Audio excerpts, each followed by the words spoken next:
Au nom du Père, et du Fils, et du Saint-Esprit, ainsi soit-il. Eh bien, chers frères, l'évangile d'aujourd'hui nous donne comme exemple, non pas une parabole, mais un miracle que notre Seigneur Jésus-Christ a accompli pour cette fille du chef de la synagogue qui était morte et qu'il va ressusciter.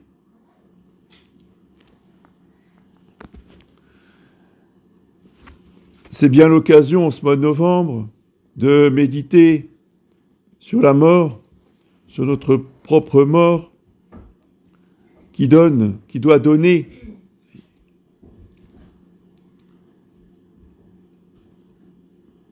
du sens à tout ce que nous faisons ou tout ce que nous ne faisons pas sur la terre pendant notre vie.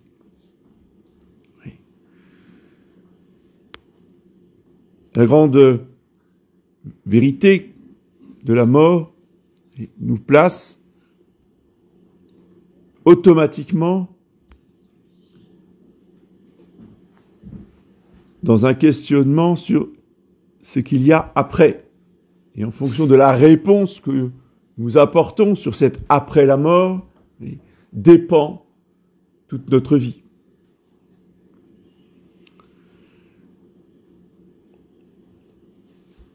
Déjà, la mort est une réalité universelle. C'est pour ça que l'Église nous l'a fait méditer en ce moment, puisque toute la nature va mourir, entre guillemets,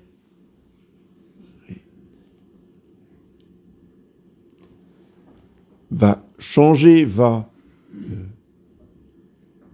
rentrer dans ce dépouillement de l'hiver, pour nous rappeler que rien ne dure, que rien n'est définitif en ce bas monde, que tout passe.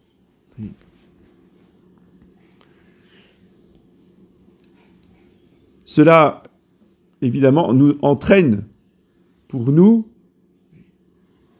le devoir de ne pas nous attacher à ce qui passe. Ce qui ne veut pas dire qu'on ne doit pas en prendre soin. Ça ne veut pas dire qu'on ne peut pas aimer cette belle nature. Mais toujours avec cette idée de détachement, tout cela est du provisoire. De nous rappeler toujours cette vérité que nous rappelle saint Paul dans l'Épître, que nous, notre patrie, notre cité, c'est le ciel, ce n'est pas sur terre. Nous aspirons à aller au ciel, nous marchons vers le ciel. C'est d'ailleurs la seule condition pour faire sur terre des belles choses, des grandes choses. Voyez ce qu'ont fait les hommes qui ont cru dans le royaume éternel, qui ont pratiqué le détachement, la pénitence, le sacrifice. Ils ont fait des monastères, ils ont fait des cathédrales, ils ont fait de magnifiques bâtisses. Et regardez ce que font les hommes qui considèrent qu'il n'y a rien après la mort et qu'il faut jouir de l'instant présent le plus possible. C'est la société qui nous entoure.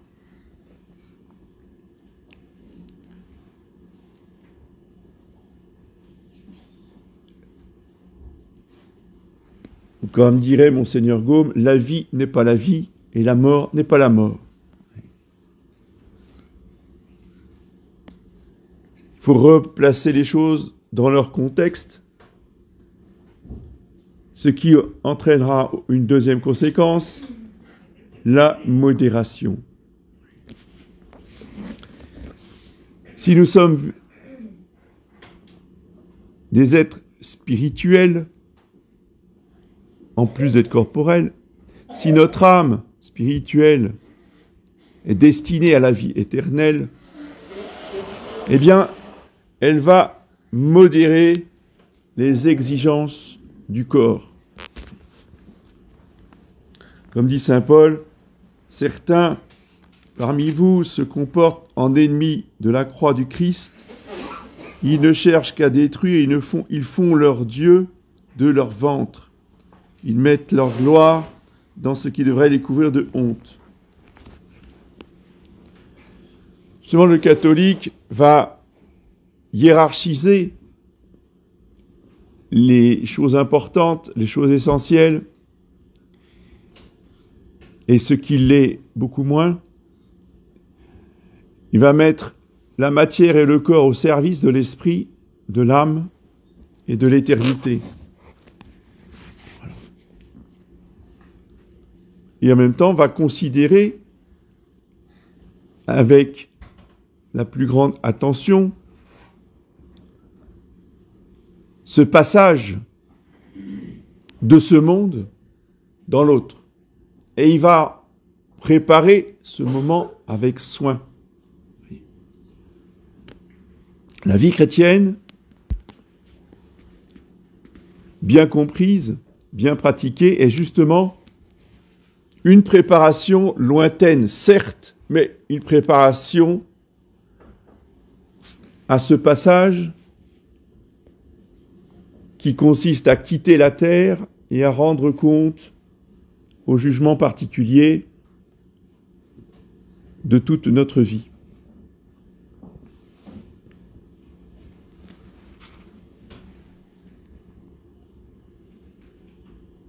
Cela demande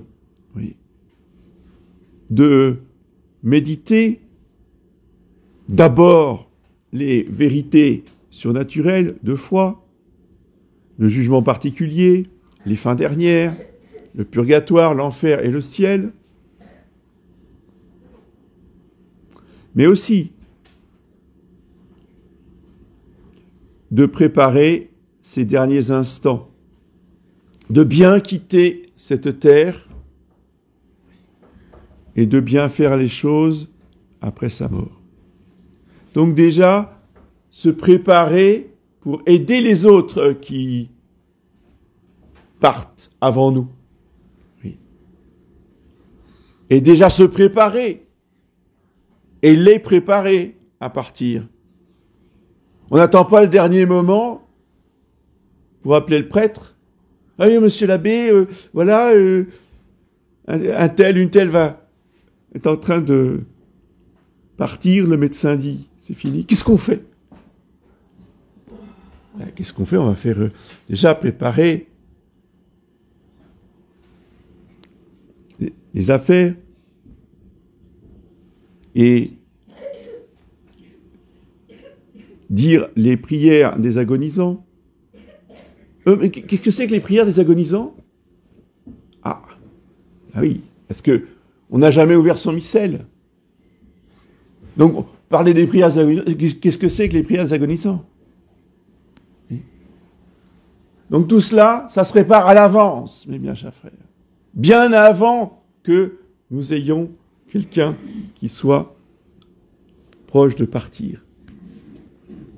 Il faut connaître son missel. Déjà, il faut bien lire la table des matières.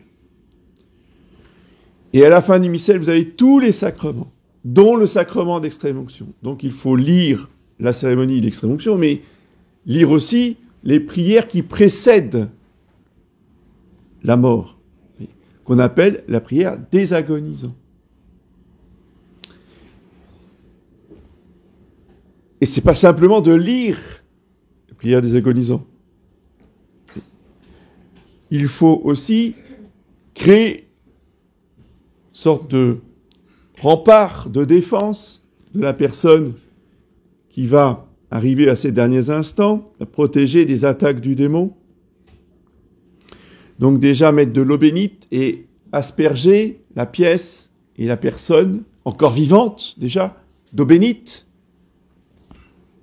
On fait brûler un cierge du 2 février, enfin on fait brûler des cierges du 2 février sur la table à côté du malade. On met un crucifix sur pied,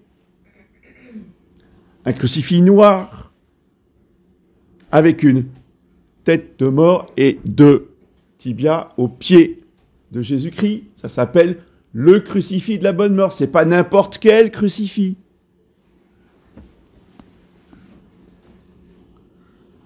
Oui.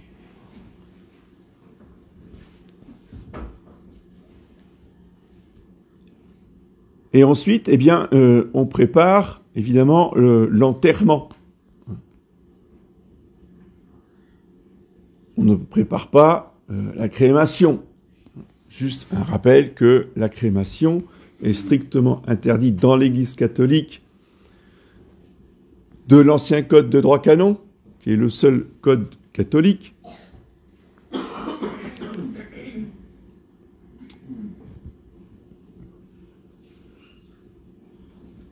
Et donc, tout cela, eh bien, demande un minimum de préparation. Pour nous-mêmes, oui, eh bien, essayons d'organiser cela le mieux possible. Donc déjà, on va à l'avance trouver les pompes funèbres pour organiser cet enterrement.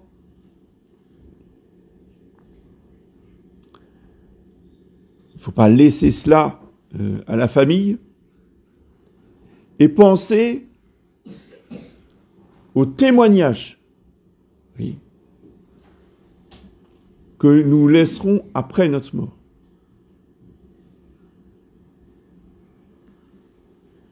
La perte de l'esprit de foi, la perte de la méditation de la mort fait que dans nos propres chapelles, on méprise tout ça. C'est du matériel. Qu'est-ce qu'on en a à faire? On sera au ciel, au purgatoire, on sera dans notre état. Qu'est-ce qu'on en a à faire de la tombe? Hein? Alors pourquoi, quitte à mettre un morceau de terre, et puis voilà, ça, on va pas dépenser de l'argent pour une tombe. Alors, certes, s'il n'y a pas de nécessité, si il n'y a aucune raison de foi pour avoir le plus beau cercueil possible, en chêne massif, qui coûte très très cher, qui est juste pour pourrir dans la terre, ça n'a aucun intérêt. On est d'accord, le cercueil en sapin, c'est très bien. Par contre, la tombe, elle, est très importante.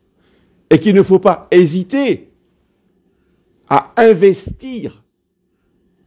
Ce n'est pas du gaspillage, ce n'est pas de la dépense, mes bien chers frères. C'est de l'investissement. Oui, il faut dépenser de l'argent dans une tombe, non pas qui soit luxueuse, encore une fois, ça ne sert strictement à rien, et d'une tombe qui rende témoignage de notre foi, de notre vie chrétienne, et qui transmette un message à la fois de foi et d'espérance à tous ceux qui passeront devant.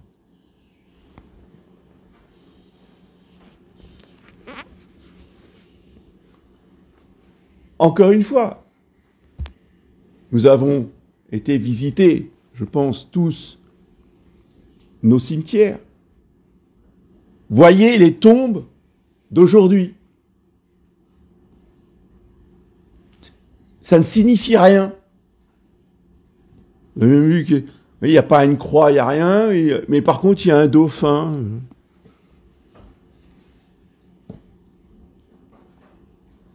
Et même les catholiques, bon, il y a quand même une croix, il y a quand même un minimum, mais est-ce que ça nous parle? Non.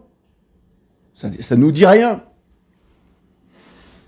Alors, c'est bien de « Ah, ma chère maman, ah, mon cher fils », c'est bien, je ne critique pas. Et ça nous... L'étranger qui passe devant, je veux dire, bon, Voilà. Ça ne lui parle pas à lui, ça parle à la famille, mais ça ne parle pas à celui qui passe devant. Il y avait autrefois, et quand je parle d'autrefois, c'était il n'y a pas si longtemps que ça, au début du XXe siècle, certaines personnes, et elles n'étaient pas majoritaires, certains tombeaux qui sont absolument magnifiques, qui ne sont pas forcément luxueux, mais qui sont magnifiques, d'élévation, d'enseignement, parce qu'il y a des citations très bien choisies de l'Écriture sainte. Oui. Il y a un témoignage peut-être d'un trait de la vie du défunt qui parle à tout le monde. Et même en tant que totalement étranger à la famille, on passe devant ces tombes-là, eh bien, on a envie de s'arrêter, de lire, et on fait une petite prière.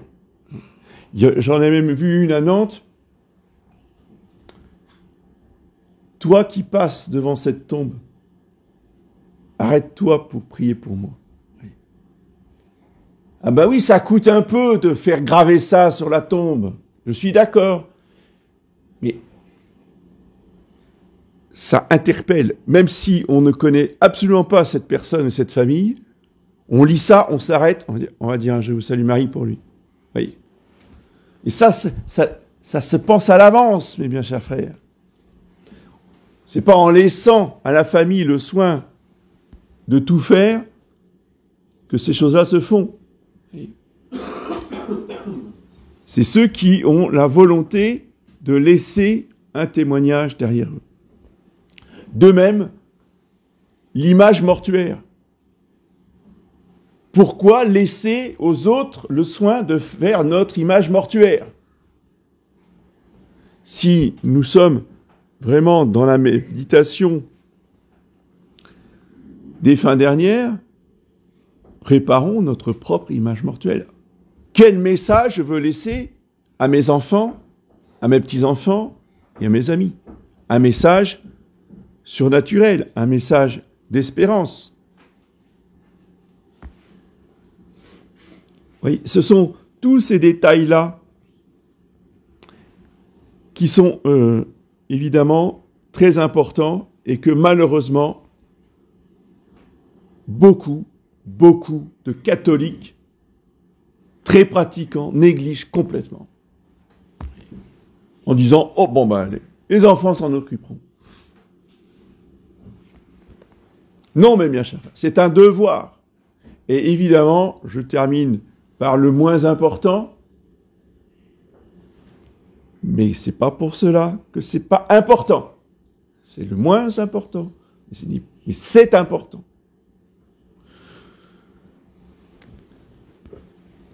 De bien préparer son héritage. Je pense que beaucoup de parents font beaucoup de purgatoire parce qu'ils partent et ne font strictement rien pour organiser l'héritage. Oh ben ils verront bien avec le notaire. J'ai entendu ça. Hein. C'est du vécu ce que je vous dis. Hein. Oh ben vous verrez bien avec le notaire. Et c'est quoi ça?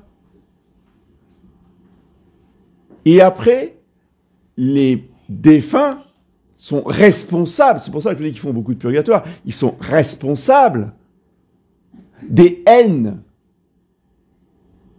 parfois jusqu'à la mort, des enfants qui se déchirent, qui convoitent ce que les uns ont pris de force, qu'on a pris quand les autres sont pas là. C'est encore du vécu, ça. Vous voyez? Tandis que si on a bien organisé les choses de son vivant, oui, eh bien, il n'y a plus ces choses-là. Il y a plus, on évite ces choses-là. Et en plus, quand on fait déjà, on anticipe de son vivant, on paye beaucoup moins d'impôts. C'est pas à négliger non plus. dans un sens, eh bien, d'équité, de charité. Négliger ces aspects parce qu'ils sont matériels ou parce qu'ils sont financiers, voyez, bien, peut entraîner des péchés extrêmement graves qui ne sont pas simplement personnels, qui sont la destruction parfois des familles parce que les enfants ne se revoient plus, sont fâchés à mort, donc on se voit plus, on se parle plus, on se téléphone plus. Alors que si les parents avaient fait leur devoir, eh bien, les enfants qui restent seraient peut-être encore unis. Vous voyez toutes les conséquences et le contexte. C'est pas simplement de méditer sa mort en individualiste. Oui. On peut le faire dans des retraites, c'est pas la question. Mais dans la vie, en dehors des retraites, il ne faut pas méditer la mort en individualisme. Mon âme devant Jésus au jugement particulier. Et qu'est-ce que j'ai fait, etc. Vous voyez ? Moi et Jésus, toujours pareil. Non, non. Il faut avoir l'ensemble de la famille. Les conséquences pour toute la famille. Et voir au-delà de la famille, quel témoignage je peux laisser après ma mort par une tombe qui délivre un message d'espérance, de piété et de foi. Tout cela, eh bien, méditons-le pendant le mois de novembre. C'est la meilleure façon de transformer cet événement, qui est toujours un événement douloureux pour tout le monde, en un événement... Alors, ça ne peut pas être un événement de joie comme le mariage ou le baptême, mais quand même, il y a une joie sereine. Ça aussi, c'est du vécu. Et quand la famille est en paix, quand les choses ont été faites correctement, eh bien, même un enterrement peut être serein. Oui. Il y aura une paix surnaturelle qui est consolante par rapport à la douleur d'avoir perdu des êtres chers. Oui, Père, Fils.